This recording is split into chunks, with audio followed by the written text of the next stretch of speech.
Welcome everyone to the Civil War weekend at Heritage Village in Miamisburg.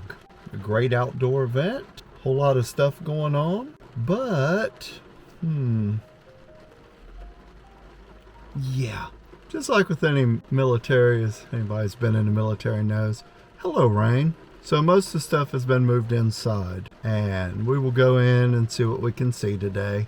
But like I said, we're at the Heritage Village in Miamisburg. It's located on 147 West Lock Street. And activities today will include, as best as they can do, the Old Crow Mess, a group of historical reenactors portraying soldiers from the Western Theater of the Civil War. They'll share stories about the 93rd Ohio Infantry Regiment, the OVI, and their weapons and early uniforms. Also, informative talks about authentic clothing of the 1860s by local expert and reenactor Dana Gagnon. We'll learn about the parts that make up historically accurate clothing and how you can create or assemble the pieces for your own attire. Become a reenactor as well. We'll also look at historical cooking over a fire pit by several costume reenactors. I don't think we'll be able to look at that one right now. The next is weaving and spinning demonstrations inside the Gebhardt Tavern, including hands-on activities for all ages. And we'll learn about gardening, herbs, medicinal plants, and traditional tools used from the 18th through 20th centuries. I'm not sure if we'll be able to do that inside or not. Maybe. Depends what they set up. Also new at the Heritage Village is play authentic games of the 19th century, fun for all ages. And this is for Saturday, is currently May 3rd, 2025. For Sunday, May 4th, this is the first time they have two opening days, a double weekend. Normally it's only on Sunday from 12 to 5, and now it's Saturday and Sunday. For Sunday only, the Ice Cream Social returns. Tom and Dots will be joining us to provide delicious ice cream and gelato. Plus, they'll have live fiddle music from Civil War era and 19th century by Moria Levant. Let's go inside and see what we can see. Well, we've arrived inside the Heritage Village, and the first thing we're looking at is the layout of the loom and work by Lee. He has fixed up his area over here. Very nice. Got a bunch of different items laid out here.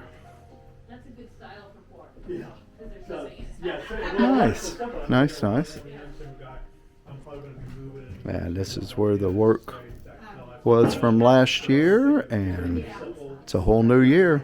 He did tell us it would probably be 2026 before it's completely done. You can see here, doing a little work. Some work over here. And we'll see what we see today. 20 minutes by hand. And what do you got in there to churn the butter? So this is some heavy cream. Heavy cream. Yeah. And what you do is you agitate the butter until the whey separates from the butter solid. And then you can use the whey for kind of like as a buttermilk, so you can usually make biscuits with that. Okay. You can't have a fire today where I'd use it to make biscuits, but yeah. Oh, that's right, the new fire pit. Yeah, we got a new where's fire that located pit. at? It's right down, you can see it, they right down. Oh, they took it down at that, yeah. what could have been for a horse place or other unidentified position. Yeah. Nice. So, yes. So Okay. we're going to make a pounded cheese today, which is an old recipe that they would have had back then. They had access to curry powder. There are spices available in the 1860s in Ohio, so you would have gotten them at a general store. And basically what we're going to do is shred some cheddar cheese and mix it with the butter. Add a little bit of sherry and some cayenne and some what did I just say? Curry powder, and you spread it on crackers, and it's delicious. So. Yeah, sounds good. Yeah. So. I might make an exception for that. I remember something about, try some of the foods, maybe. Yeah. So, I don't know if I'll be here that long, but okay. I'm sure someone will pick up the slack. Is that right, Lee? Sounds good, doesn't it? Oh, yeah. Everything I'm natural. already picking up the slack. Literally. Oh. There's our favorite Lee. He's just preparing some material, yarn. Detangling and drying. There you go. Fancy words. Detangle and drying. That's his area over there set up. So today's just the start. Everybody's getting into the groove and trying to overcome the fact that the weather. It's in full cooperation. Bluffs over, the higher bluffs where Calvary Cemetery is. There's a hospital, a stone building, I believe, that still stands, a little building that had cholera patients. So, yeah, it was. No, I didn't know that about that. Yeah. Don't know where that was. We're kind of look around and see if we can spot it. Yeah. So. There's plenty of history around this area, especially up in the Dayton area. Well, the thing is with Dayton is they Yeah, really underplay Dayton, or just the greater Dayton area. Absolutely. It's like the only thing you were a home of aviation. No, you're a home of a So lot many- more than that. Oh, yeah. You're literally zero ground for the modern age. It's What true. you basically are. The theme of Dayton history is you can't go a day without Dayton. So many things were invented here Yeah. that We'll you take can't, them. everything you use. Once in a while they'll mention, the stars. Do you realize what a revolutionary invention the automatic starter The on a automatic yeah. Charles Kepler. Now your 80-year-old grandmother can go out and Yeah. start a car and get in it and drive off in it. I know. Whereas before you had to get out there and crank and do all this other Very things. Civil War history Yeah, Civil War and Second World War. and Second World War. Yeah, I Very kind of cool. opened that Pandora's box. I get Took him it. over to Gettysburg. And we're gonna get out of the 1860s for a second. Pardon my. But he was a prisoner of war, actually shot down in Germany. Towards the end of the war, so he was an officer, so he was treated fairly well, and didn't starve, but was marching in a line of POWs, and there was friendly fire. This was southern Germany, but liberated. He was in the prison camp for about a month and a half, so he was one of the lucky guys. Well, he's lucky he got out of a fighter because usually Yeah. fighters did not go down well. No, well, they were strafing a German airfield, he and his buddy, and they went 3 times without getting shot at. So they kept going, and then fourth Ran time out. they went over, they started shooting, and that's when his plane went down. Yeah, But so yeah, the- usually walking away from a fighter going down, it's not good Well, the because yeah. you're usually low right. and you get hit. And so if you're lucky, you can get it down on the ground in a field someplace. If you're lucky. If you're All right, let's go over and check out and see what's happening at the Pioneer home, the Kutcher Pioneer home. First stack arms, stack arms.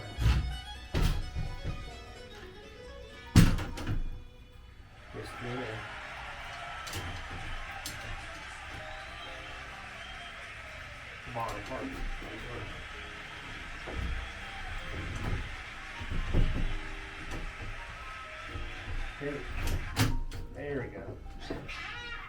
Then you let go. Fingers in between his feet, and that's how you do it.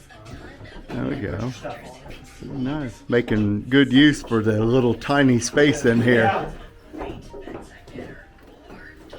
Then you put your stuff on. Hang your stuff on your bayonet. Yeah. That's the best way to do it. You do it in reverse. So like the first thing you would do, you would have like you got to put your first box on first. So that would be the last thing you put on. But since we're not doing that, That said, in-person therapy can cost from $100 to Okay. I delay one. therapy can save you you're green. 50% Broker had to use their strap for like belts or other things.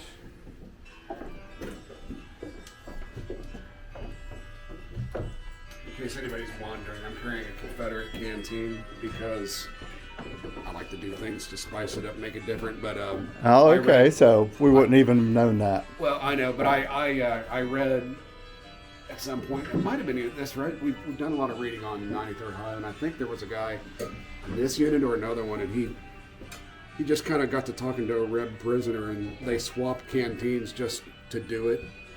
And so it was kind of I don't know how much of a thing, but it was a thing at some point in the war where occasionally guys would swap canteens with enemy soldiers. Just it's no different now, even to do. today or in the past when I was in with our other counterparts, swap patches, swap whatever. Yeah, yeah. You know, just a way to pass the time and Oh yeah. something to do. But anyway, so I thought it's kind of a newer canteen for me, and I wanted to carry it as something different. I like it, yeah. Because I did Confederate also. So. Okay. So these things can hold quite a bit of stuff, unlike most. And then actually, you can actually stack your knapsacks on these too, because there's a little hook at the top, and you can slide them over the bayonet, and they'll go around. And this Or just they would take them and set them underneath and kind of lean them on each other Yep. and put it a stack. holding pretty good. So it's always a group of 3, so you can stack like this. Yeah, you'd Normally- be in a 4-man group, and then your fourth one be just a leaner. But you Gotcha. have to have 3 Yeah, of yeah. it before you can The do 3 is the stack. interlocking. Yeah, that's Hello. Hi. hello. Yeah, this is the first time I've actually seen it stacked up like this around. So There's Nice. different ways of stacking rifles. There's one called the Kentucky swing, where you put it together and then you swing the gun out, and it makes it connect. But that one seems to be the easier one for everybody to learn. So that's what we usually that's all. do. Yeah.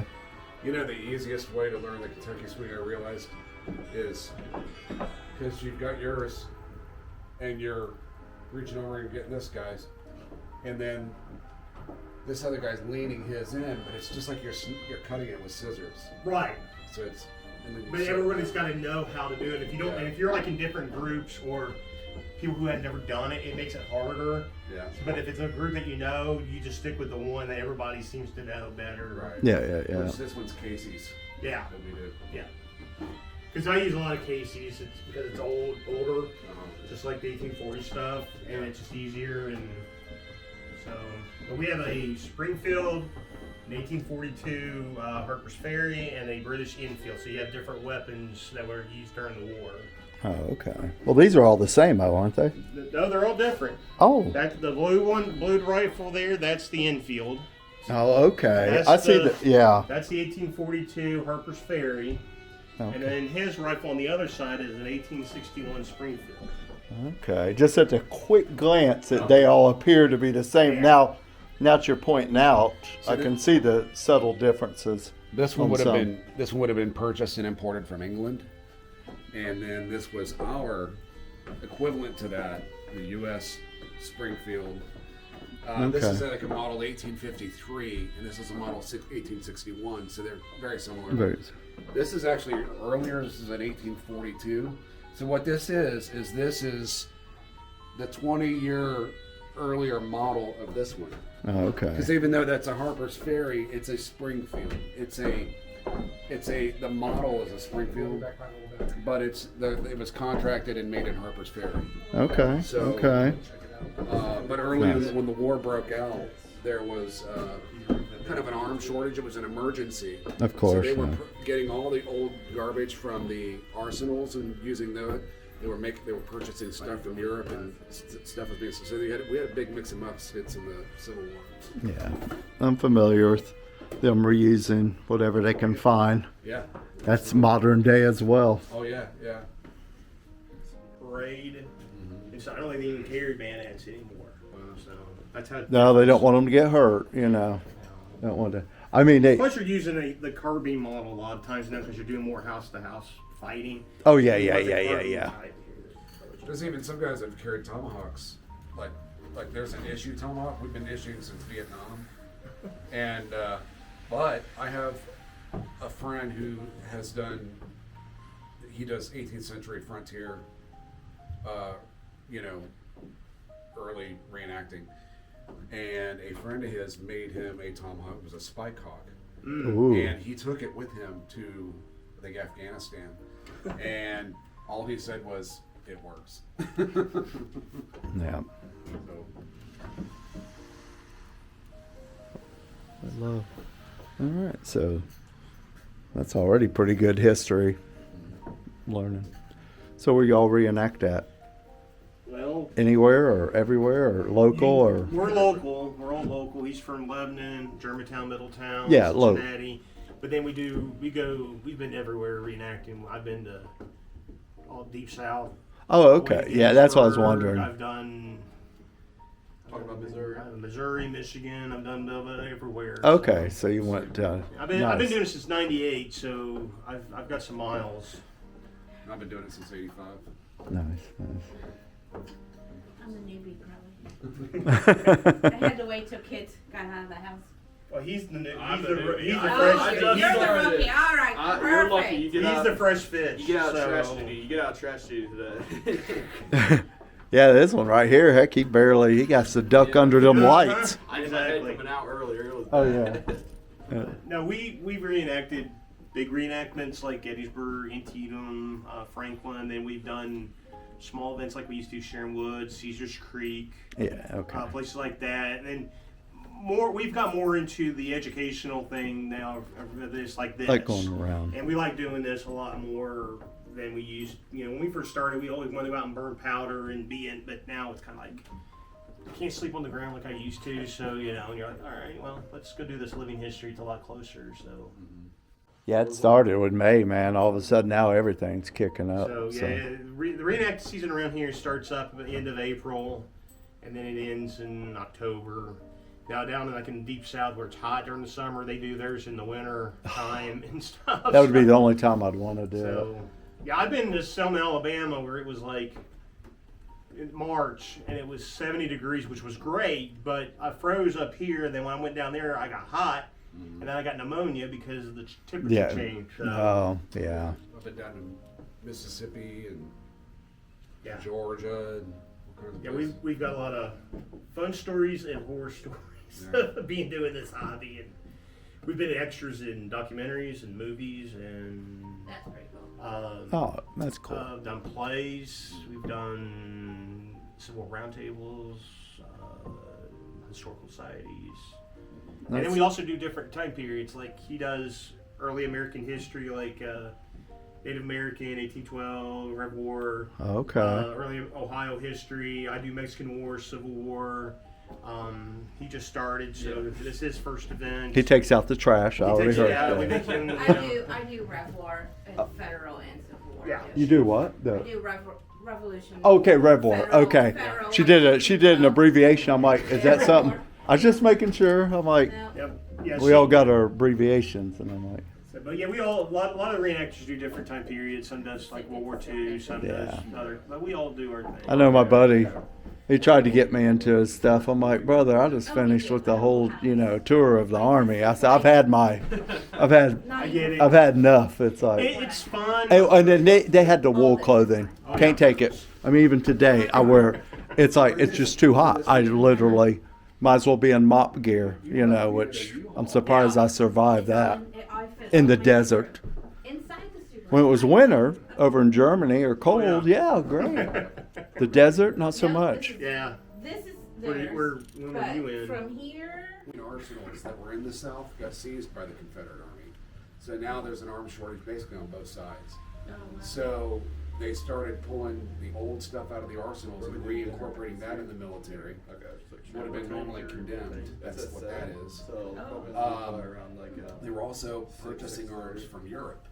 So, and in Europe, like England, Russia at the time, Austria, Belgium, they were just selling us their garbage. They're like, here, take this. And then, so we had lots of different weapons floating around Yes. all over the place. that's right. So, that was originally a flintlock. So then, so to update it more for more modern warfare of the time, they put a camera on it like these, and then they took that frizzen off and took the flash pan off, and then they filled that gap where the vent was with brass, and then they re-drilled another hole to put a cone in, so that it could make a percussion fire. Oh.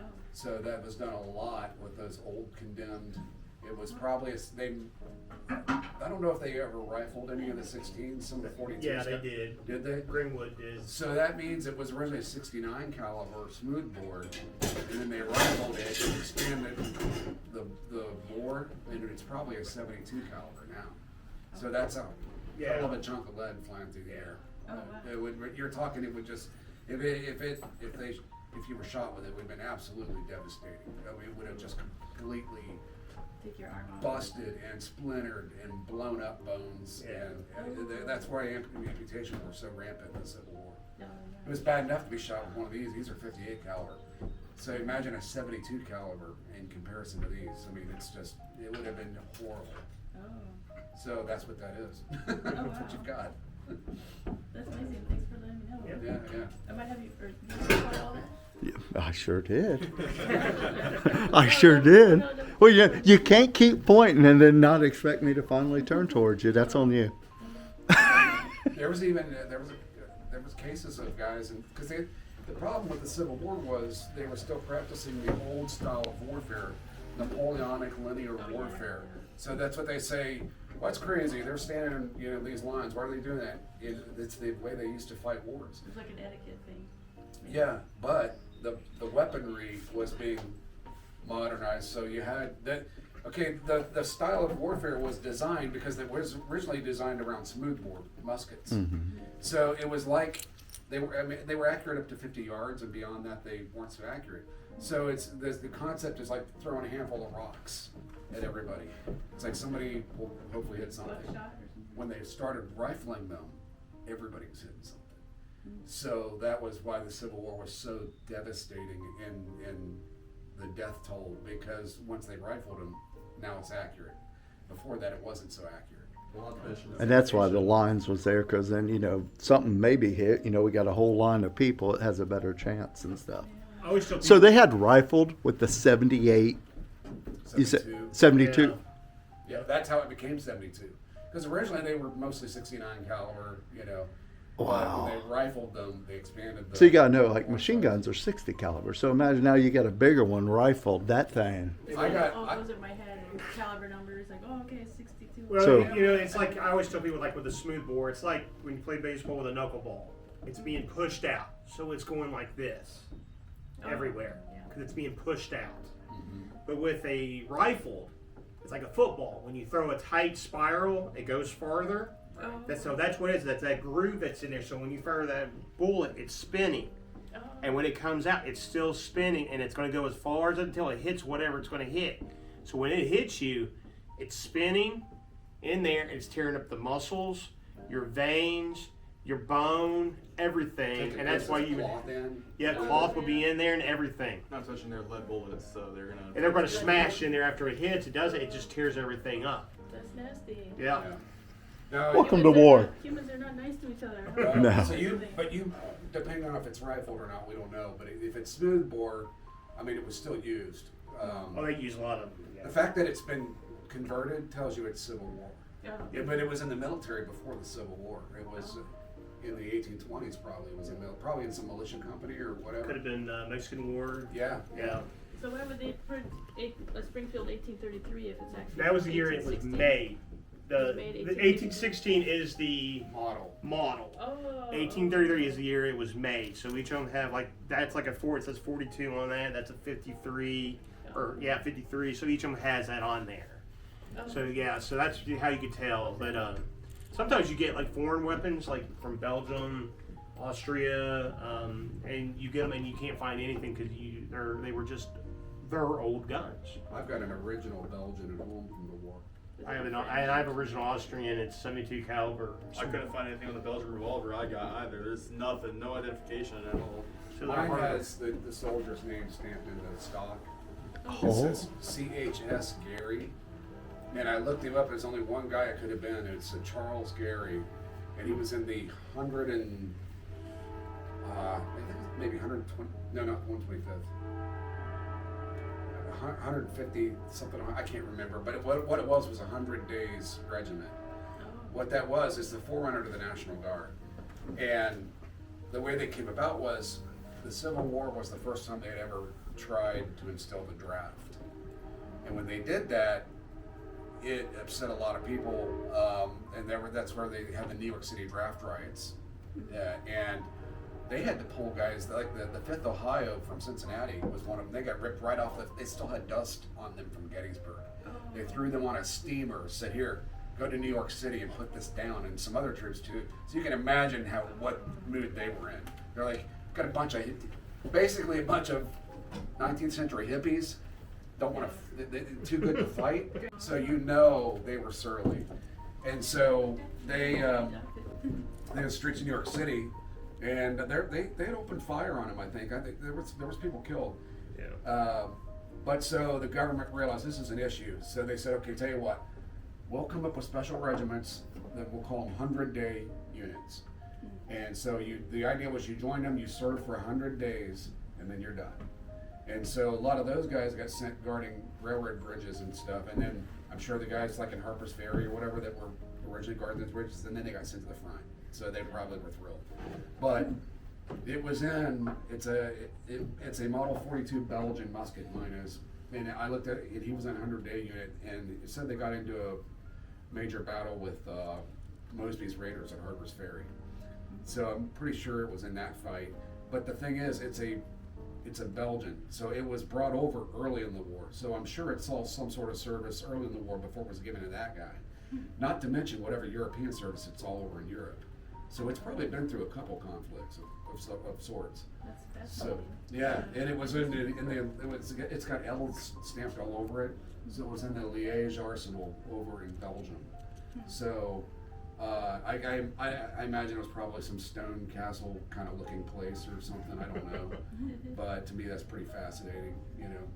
Guys with big mustaches and stuff probably manning the place. Oh, yeah. So.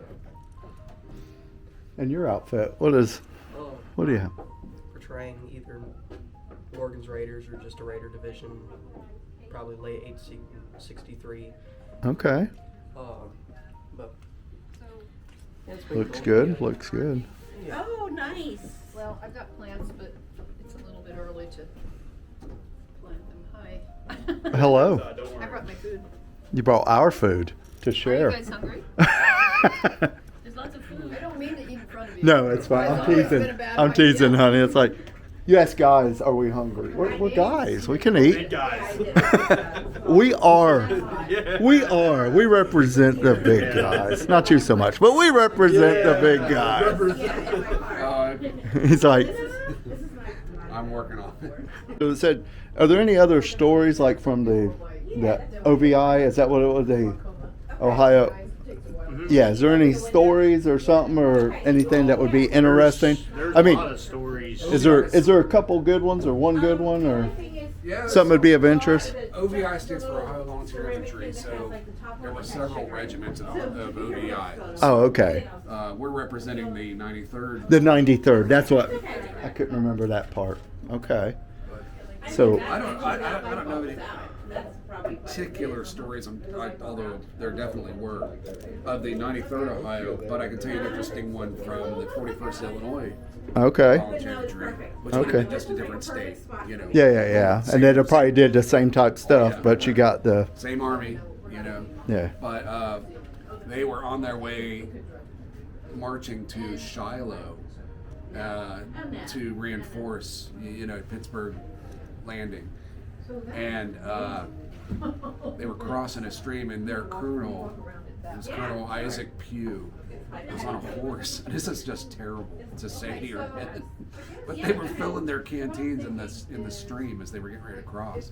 And he actually said to his men, he goes, "Fill your canteens, boys." He said, "Some of you will be in hell before nightfall, and you'll need the water." I'm like, There you what go. a crude thing to say. But also realistic, yeah. Also real. So what did the 93rd do? What was its job? What were they doing at the time? Oh, whoops! As I catch them, see, well, wait. 93rd was kind of one of the later regiments that came in after Shiloh. Okay, So after their time done in Shiloh, they missed. that fit right in with. So they missed So they missed like Manassas, the battles out in Western Virginia, Shiloh, Corinth. And by the time like Perryville in 62 in October, they were fitted with everything, but they were put in reserve and it was never used. So their first major battle they fought at was at Stones River in that winter of 62. So. And what was that about, basically? That was 1862. 1862. So that was when the Confederates were pushed out of Kentucky after the Perryville campaign, and they were moved down there. And they were Stones River is southeast of Nashville, so they're trying to push the Confederates further back. Okay. So what they did was Rosecrans and his army was there, Army of the Cumberland, Army of Ohio, and they come there, and the 93rd is part of that battle that was fought there at Stones River. Now, one of the cool stories about the battle there at Stones River, before the battle that night, all the bands started playing music. And one of the songs that they played there was Going Home and Home Sweet Home. And everybody knew that song, and you could hear everybody singing it because you know the next day is going to be hell. So it was very hard on them. But the 93rd fought there, did a really good job. They lost 10 to 15 men between wounded and being killed, some went missing. They believe they were probably blown up, probably artillery shells. Then after Stones River, they were in the Tullahoma campaign in 63. Then they were at Chickamauga in September of 63, and then they were involved in all of the Atlanta campaign. And then after the Atlanta campaign, they got to the outskirts of Atlanta, and they were sent back to Nashville to protect Nashville. Oh, so okay. people think they followed Sherman all the way to the sea. They didn't. They got to the outskirts of Atlanta, but they were afraid there was an army coming, it was Hood's army that was trying to flank them through Alabama and the deck into Tennessee. So they moved back to Nashville. And then November of '64,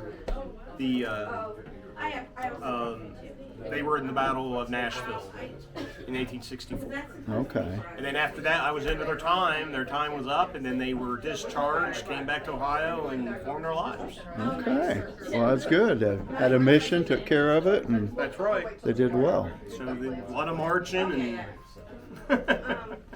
All right. Nice.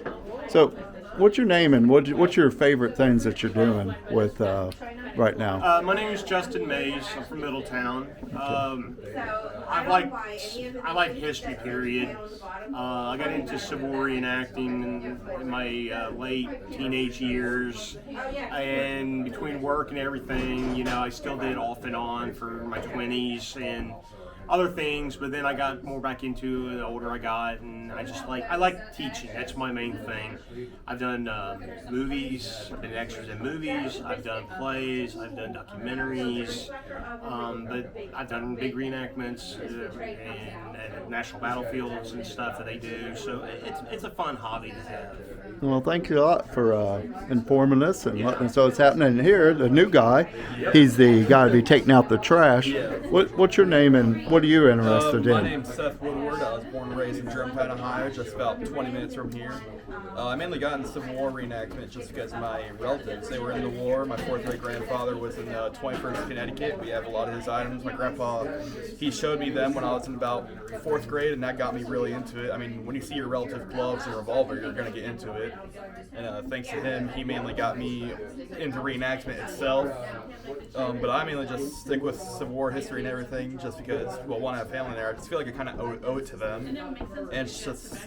But you enjoy it as well. Yeah, I enjoy it, and it's also I kind of owe it to him as that. Yeah.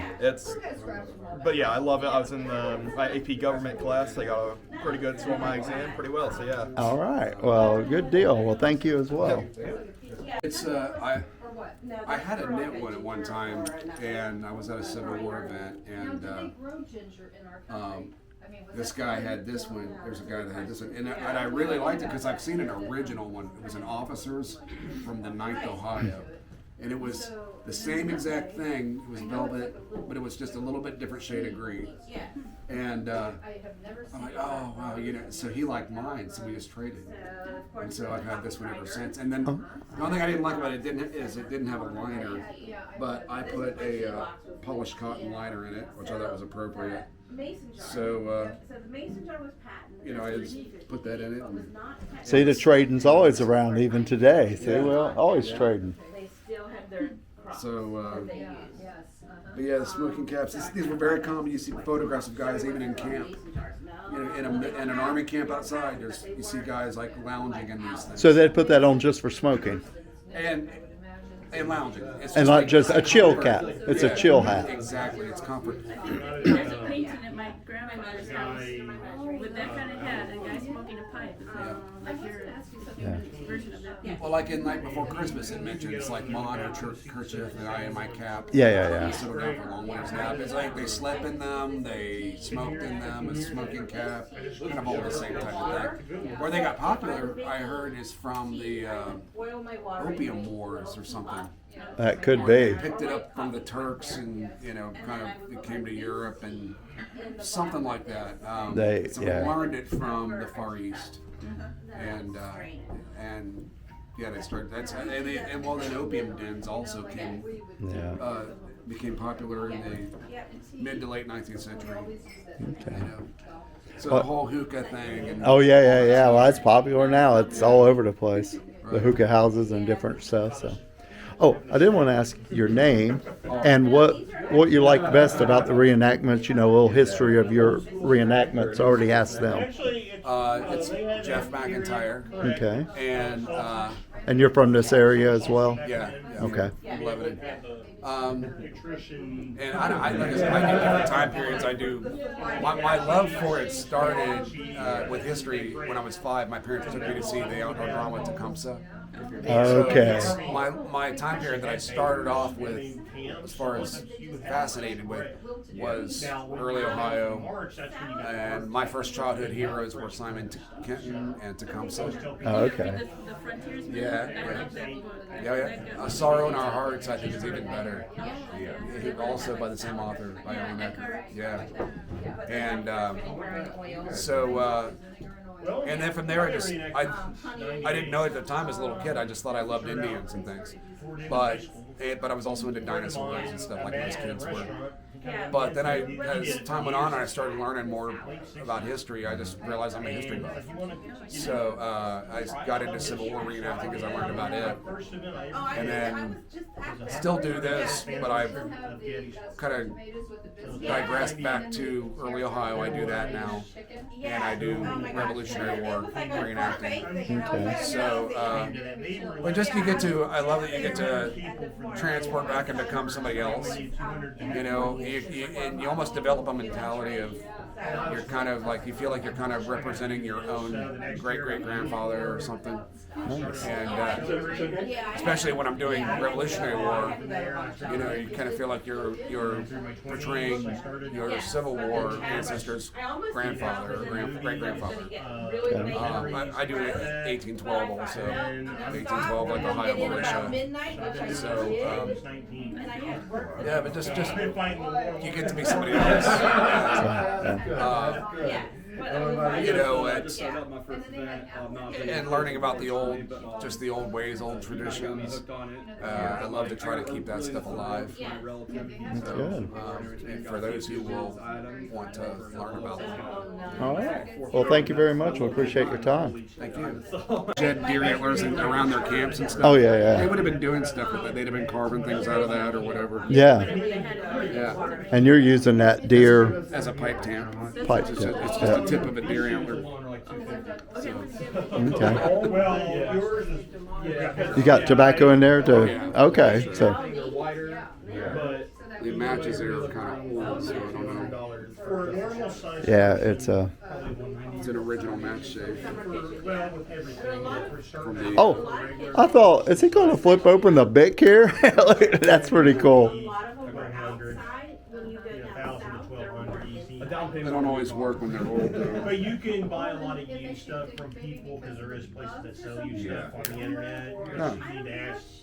Well, look at that. Yeah. There's a lot of moss that covered Pakistan stuff. I don't know, just because maybe they were like more richer or whatever, but. And this is your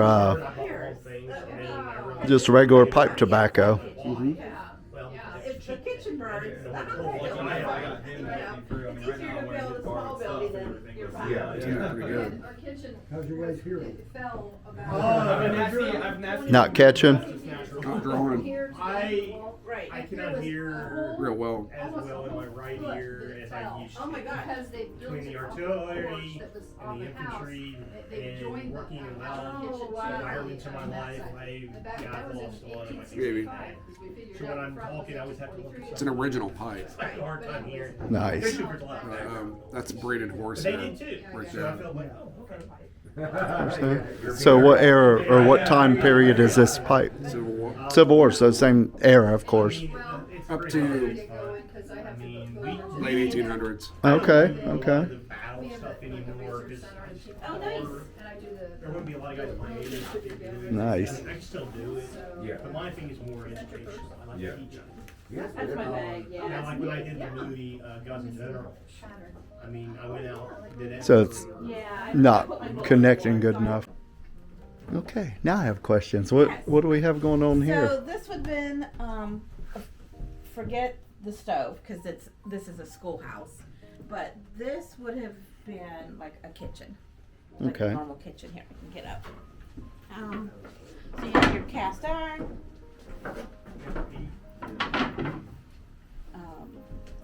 That's used.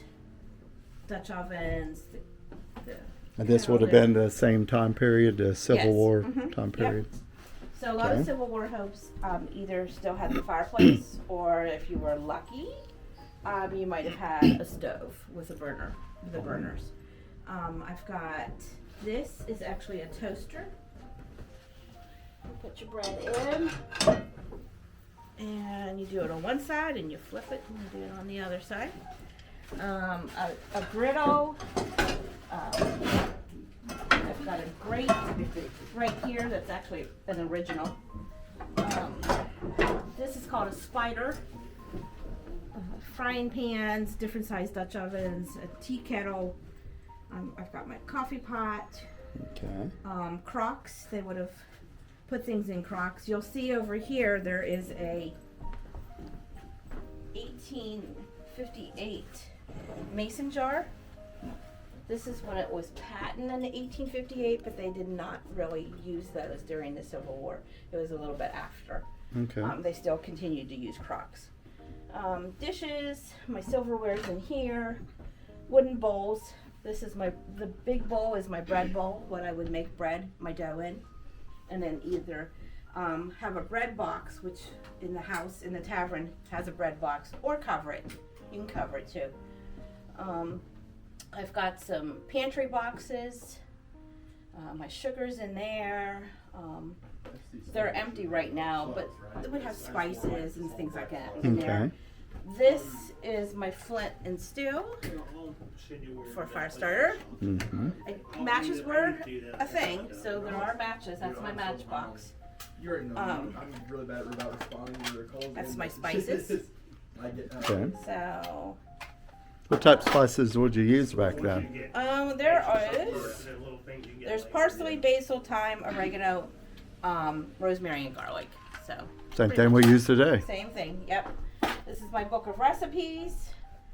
Of course, apples, tea, oil and vinegar and honey. What else? My good dishes. My butter churn. These are molds. Mortar and pestle in case I needed to grind anything. Believe it or not, toothbrush, Like in the first discussion of the year, it was like toothpaste, which is baking. Bacon soda. Yeah, baking powder, soda. Yes. These little things. This right here is a biscuit oven. So it's a reflector oven. Oh yeah. But it has a shelf that comes out, so Okay. you can bake. My eggs. This is a brazier. That's Okay. like a little firebox that you can cook on. And then I have a shelf that has some games, my candle box. I have stuff for laundry.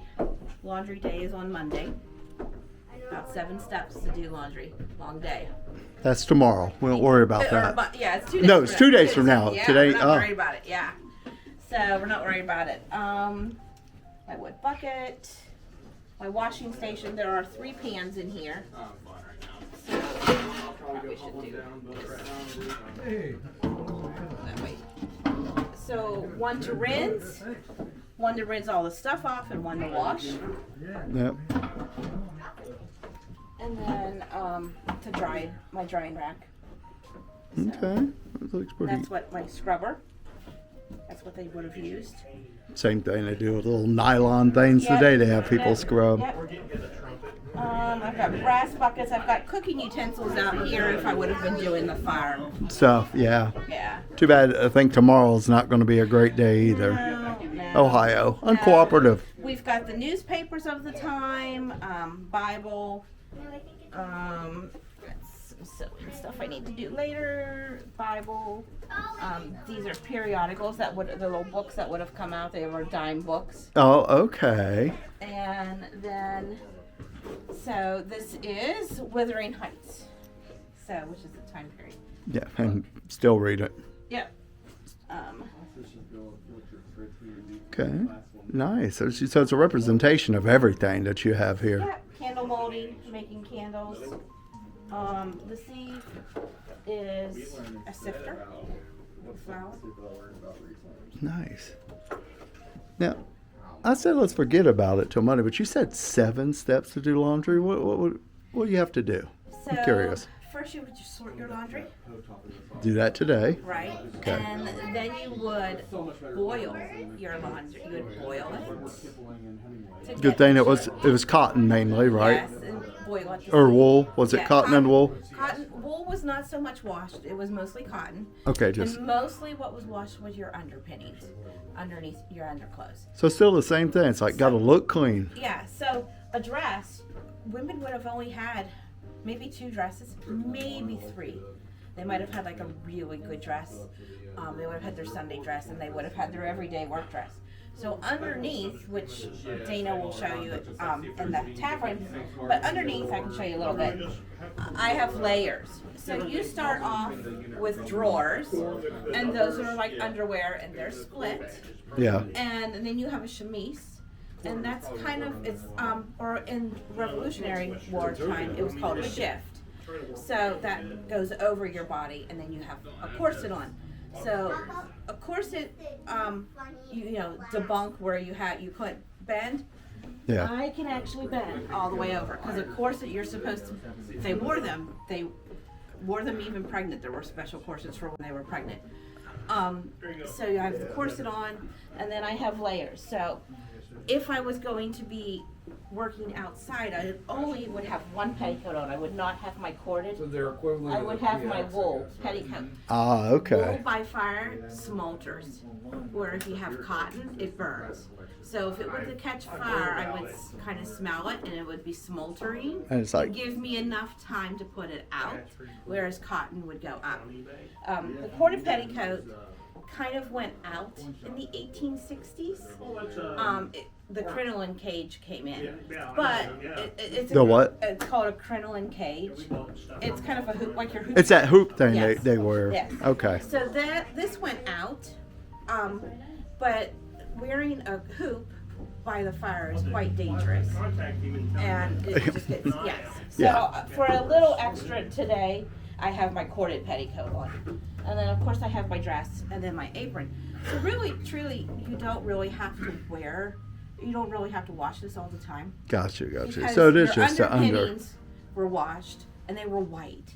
So you would boil it, and then you would take it out, and then you would scrub it with the washboard. And if it was the whites, you would use in the little cup there is bluing. They had powder, but that's liquid bluing, and it kind of makes your eye, if you put it in with your whites that are dingy, it kind of blues it a little bit and takes away that dinginess. It's Okay. kind of like an eye. Soap, they had lye soap. That's what their soap was, and you would shave it, and you would get it kind of soapy in your wash basin, and then you would rinse, and you would hang it out to dry, and then you would iron it. So they would have about 12 to 15 irons going at any time.